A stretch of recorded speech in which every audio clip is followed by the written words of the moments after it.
Hi, Sevens. How are you?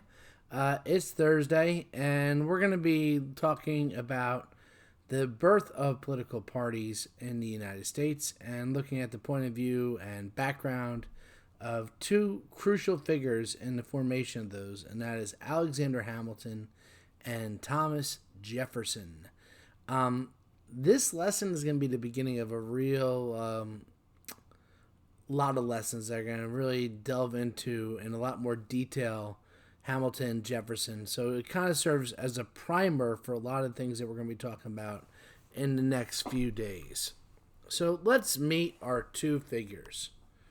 On the left, you have Alexander Hamilton, and on the right, you have Thomas Jefferson.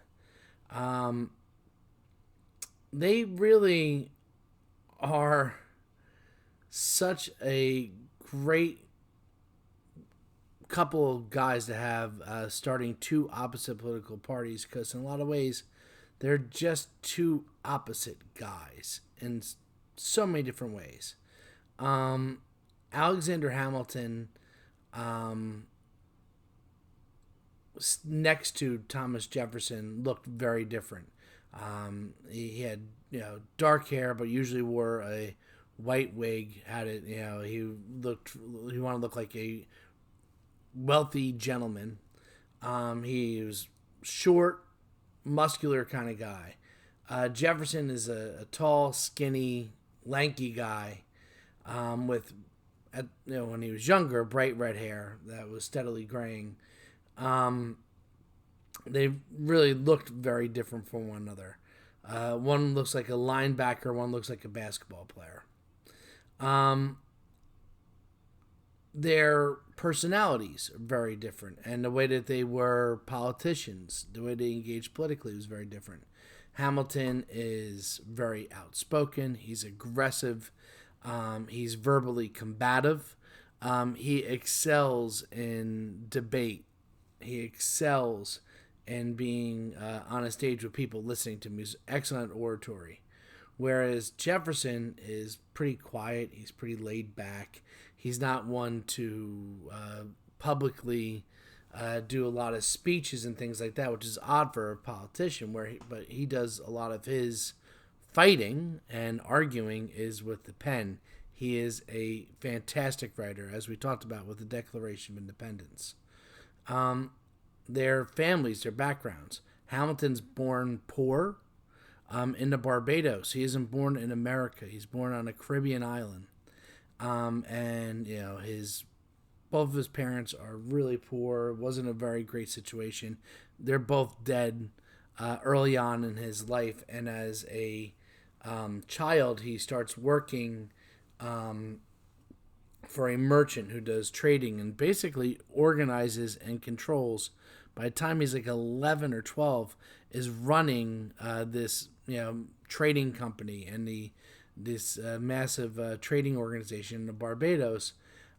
His employer is so impressed with him that he pays for him to travel to America to get an education in, at that time it was called King's College, which now is Columbia University in New York City. So he is born destitute, out of America, immigrates to the U.S., and through education and hard work becomes one of the wealthiest men in America. He is self-made. He has to fight to get an education, has to fight to get wealthy. And in the end, he becomes one of the wealthiest people in our very young nation. Jefferson, on the other hand, inherits wealth. He doesn't have to do anything to earn money. His father and his grandfather before him were very wealthy, and he inherits a very large estate, which he then builds into a massive, massive plantation called Monticello outside of Charlottesville, Virginia. And wealth was something that was always just a part of Jefferson. He didn't have to work for it. So he probably didn't respect it as much. And he instead had a deep respect for people, common everyday people who worked with their hands, who worked out in the fields, farmers especially. That he felt like the common everyday people had a common sense wisdom that was far beyond anybody who had wealth and power and privilege. Hamilton comes from a background of business. He was a merchant and builds up his wealth as a businessman in many different enterprises. He envisioned an America that was run by business and industry. Jefferson, well, lived on a plantation. He was a farmer and had a deep love and respect for the common, everyday, regular farmer. So he wanted an America that was agriculturally based in its economy. He felt that farming was the ultimate type of freedom in an economy that, if you were good at it, you were able to grow a good amount of money for yourself. And if you weren't, then it was under your own control. You were independent and not relying on a boss.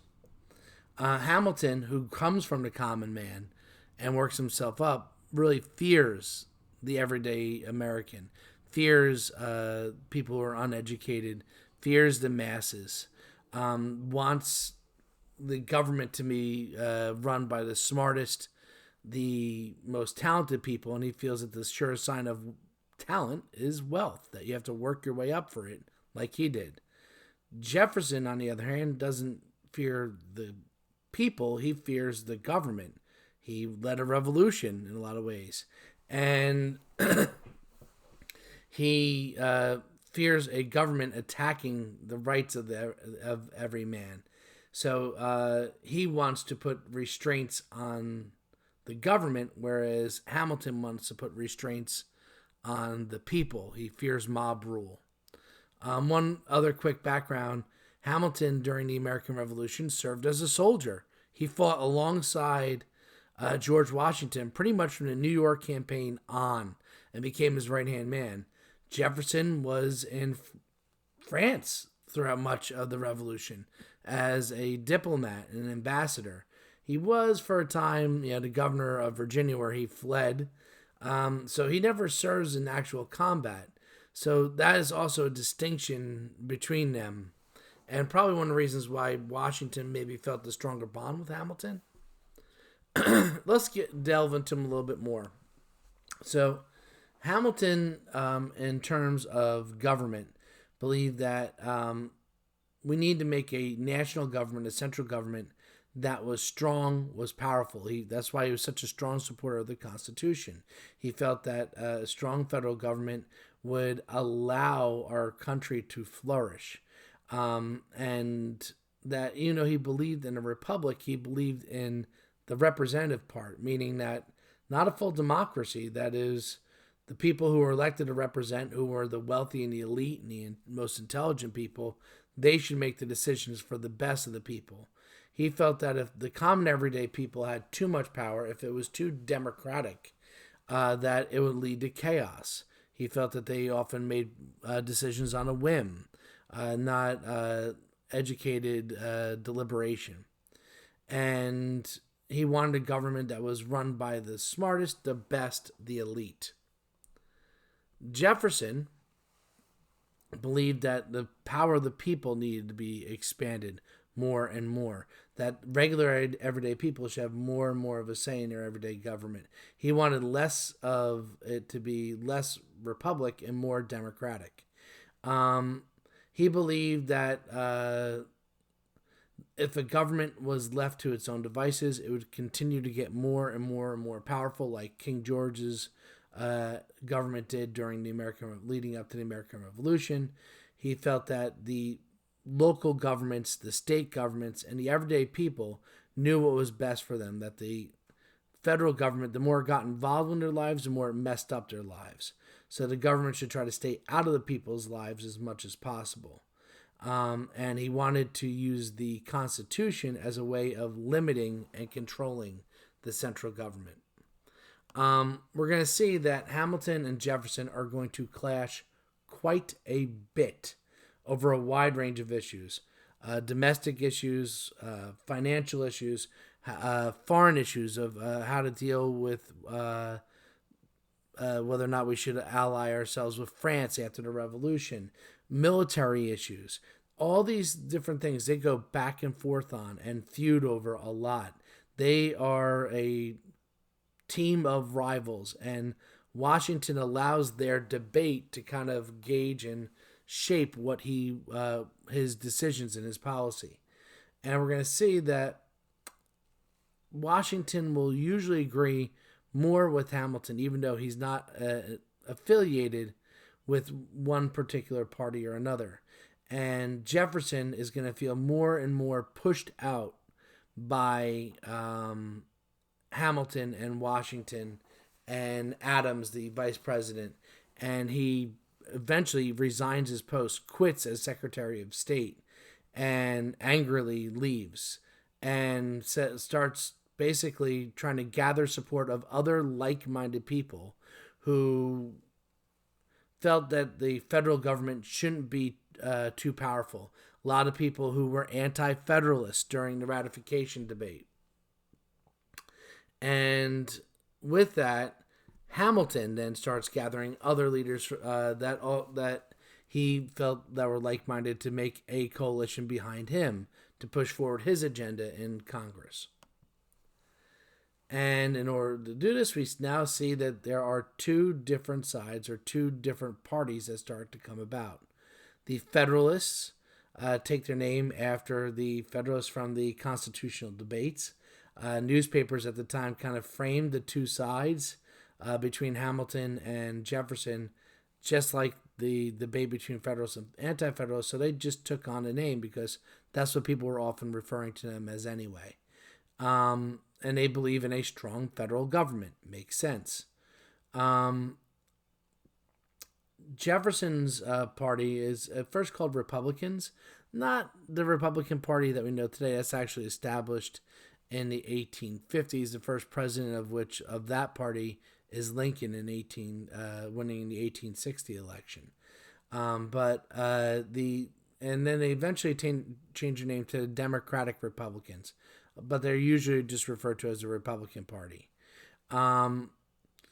The Democratic Republicans are led by Jefferson, but one of the people that was a Federalist alongside of Hamilton during the constitutional debates kind of now is inside Jefferson's camp, and that's James Madison, the father of the Constitution, eventually the fourth president of the U.S., and kind of becomes Jefferson's right-hand man.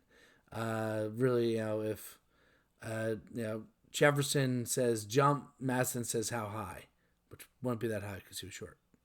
Another prominent person that comes to Jefferson's side is Aaron Burr, one of the most powerful politicians in New York. Burr and Hamilton eventually are not going to have a very good relationship, and it's going to end with one of them dying.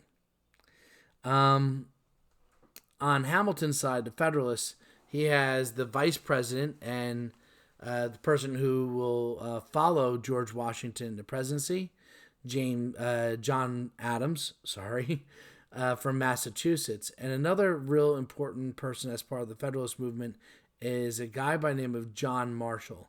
Eventually, John Marshall is going to become the Chief Justice of the U.S. Supreme Court and is going to play a big, big role in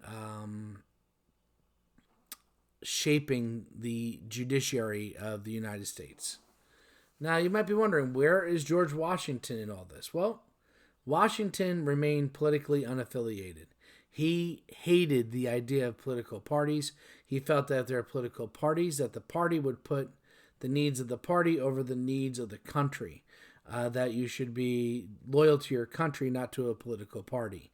And he continuously warned against it and was really unhappy with it. And we're going to see in the next lesson when we talk about Washington's farewell address, he's going to give a big, big, big warning about having political parties. Unfortunately, the U.S. won't listen to him, and we still have political parties today. Yay. I found this cool graphic that I would suggest that you maybe screenshot or maybe take a copy of or put into your notes. And it kind of gives a good breakdown of a lot of stuff we're going to be talking about in the next 3-4 lessons on the differences between the Federalists and the Republicans, between Hamilton and Jefferson's parties.